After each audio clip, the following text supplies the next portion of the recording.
Hello everybody and welcome back aboard the hype train for C#. I, of course, am Sir Birdian, and today we're going to be talking about some ship components. First up, we have engines. In C# Aurora, missiles and ship engines follow a single fuel consumption rule. The modifier is equal to square root times 10 divided by engine size in hull size. The new rule creates a smooth transition for both engine types, which is more realistic and consistent, provides a bonus to larger ships, makes the fuel portion of missile design more interesting, as fuel is not a major concern at the moment, and allows larger engines to be designed beyond the current 50 hull size limit. This will complement the new sensor changes as they will reduce missile ranges anyway. So we have here a table.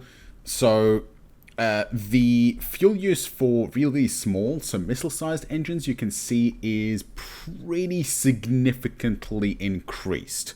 It goes from 1,400% increase to 4,400% increase versus 100% in the old system at 5 MSP and 600% in the new system.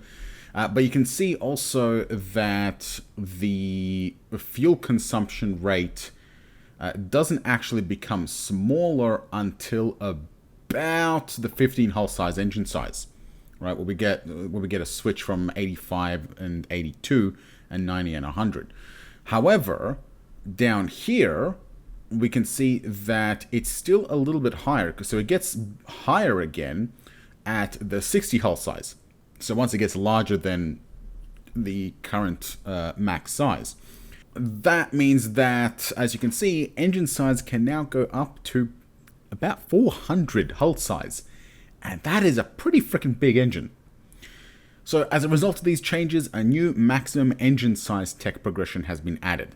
The starting max engine size is 25 hull size, and the reached progression is 40, 60, 100, 160, 250, and 400, with the costs ranging from 2,000 to 6,000 RP.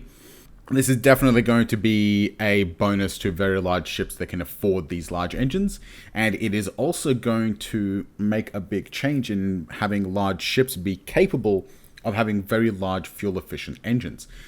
Next up, we have everyone's favorite weapon, plasma carronades. Two changes, very small. Development cost of the focal size has been halved, so 30 centimeters now cost 4,000 instead of 8,000, and the building cost of carronades has also been halved. These two changes should make carronades more viable, a powerful and inexpensive weapon but very short range. I still don't know if this is going to make carronades useful. I really don't. Carronades are almost completely useless if the meta remains picking targets off from range. And with fuel consumption changes and engine changes, making ships really, really fast may not necessarily be super viable. So having very fast ships to maintain that range advantage to close in and be able to actually get in a range where carronades are actually powerful may not potentially be viable. Now, Steve is obviously playtesting. I assume that he's going to be playtesting carronades, so hopefully they will actually be more viable. But I am a little bit doubtful on that. We'll have to see how that plays out. A much more interesting weapon, though, is the brand spanking new particle lance. Now, this is not a old weapon redesign. This is a brand new weapon design. So, it's a copy of the post from the VB6 7.2 changes. So this used to be planned for the 7.2 release, but because the game got redesigned in C#, it's basically the same weapon, but upgraded and included in the C# version. So, the particle lance is a large, potentially devastating weapon that is a variant of the particle beam. Once particle beam range 200,000 kilometers and particle beam strength 6 have both been researched, the particle lance can be researched for 30,000 RP. That's pretty expensive, and it takes a fair bit of investment into particle beams. But the lance is a modification of the normal particle beam that is an extra option in the design window. It has a couple of very important effects. First up, double the damage, double the size, double the hit to kill, double the crew, 2.5 times the power requirement, 3 times the cost, and double the development cost. So, as well as the above modifications, which essentially creates a weapon that's twice the size, recharges 2.5 times more slowly, and costs 3 times as much, the damage template of the particle lance is a single column of armor. That's right, it punches straight down. No width, all the way down one column. The particle lance retains the constant damage of the particle beam, creating a weapon that can penetrate enemy armor at significant range. So, perfect for sniping. We can see here a couple of examples. So, particle beam, particle lance, and 25 centimeter far ultraviolet laser.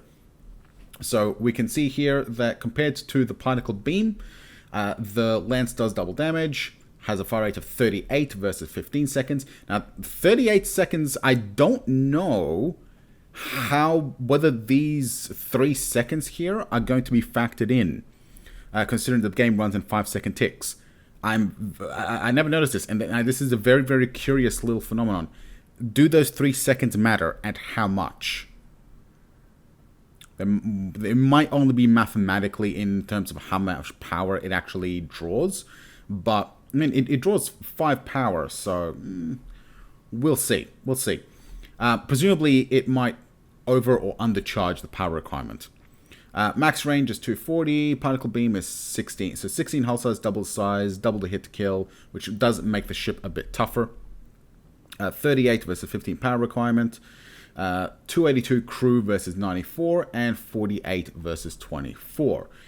Material requires duranium, boronite, and corundum, same as the particle beam, and also same as the laser, but way more than both, and costs 4,500. So with the laser, it deals more flat damage, fires faster, still, has way longer range, is still half the size, half the hit kill, draws more power than the particle beam, but significantly less than the particle lance, and it's, of course, still a lot cheaper. That said, the 800,000 is also a lie, because the fire control is, of course, going to be limiting that. But with equivalent tech fire control, that can go up to 320,000, which is still further than the 240,000 the particle lance. We also now have comparison of damage templates at 240,000 kilometers. So the particle beam deals 231. So it's 2 deep on the first column, 3 deep on the second column, 1 deep on the third column. Particle lance deals 12 straight down, and a laser deals only 3 straight down. So you can see that at long range, particle lance is definitely the significantly superior choice. 2 particle beams or 25 centimeter lasers can be installed in the same hull space as the particle lance, and the lasers are devastating at close range. The particle beams inflict more damage at long range in terms of DPS, while the particle lance penetrates much more armor at long range. So you're still going to have more damage per second over the particle lance, because you can fit 2 particle beams to get the same flat damage, plus they fire faster. So you do get more DPS with the particle beams versus the lance. You just get a lot more penetration through armor with the particle lance. So it's intended to be a powerful anti-ship weapon that requires a large investment in a particular tech line, lacks the flexibility of lasers or railguns, and provides a different armor penetrating option to Masons, although Masons are still superior against shields, because they punch right through. Mainly, though, it is a boost to particle beam as a serious weapon choice. There may also be changes after playtesting. Now, there is also one important caveat to all this, because I know that the Mason changes were made significantly after this particular change, so different, yes, superior, maybe, but Mason is definitely better against shields, just maybe not against armor. So Particle Lance is going to be probably the definitive anti-armor weapon in C#, in my personal opinion. Moving along with components, we have changes to power plants. Power plants will no longer have linear power to versus size ratios. Additional power will be produced by larger reactors using a similar formula to the increase in fuel efficiency for larger engines. This change will provide a reason to create larger power plants and will result in a small improvement in energy weapon capabilities. Table below shows power in hull size and total power for a given size of reactor. This value is multiplied by the base technology of the power plant. The additional boost provided by the power plant boost technology line provides double the previous bonus, with lower research cost and slightly higher explosion chances. This is intended for smaller ships that are short on space. The updated tech line provides between 10 and 100% additional boost, with the research cost between 500 and 30,000 RP. So this will mean that when you're packing a lot of energy weapons on a large ship, which is presumably more viable in C#, you will want larger power plants, especially because larger power plants will potentially have more hit to kill, which makes them a little bit tougher to actually blow up. My concern is that with them creating more power and being larger, they're going to be easier to hit, and when they do get hit and blown up, they're going to rip your ship to pieces. On the other hand, at least you won't get a chain reaction, I guess. I don't know. We'll see. Further changes to engines. Due to their size, engines in VB6 Aurora create a damage shield because their hit to kill is very high compared to the amount of damage they're likely to receive. 50 size engines in VB6 have 25 hit to kill, which means to guarantee a kill, you need 25 damage to deliver it straight to the engine. That's a fair amount of damage that you have to deliver straight to an engine. This will only become worse in C# Aurora, with much larger engines now possible. Therefore, the engine hit to kill would change from 50% of size to the square root of size. Finally, we have changes to shield generators. So shield generators have been overhauled to make them more interesting. Number one, shields no longer require fuel.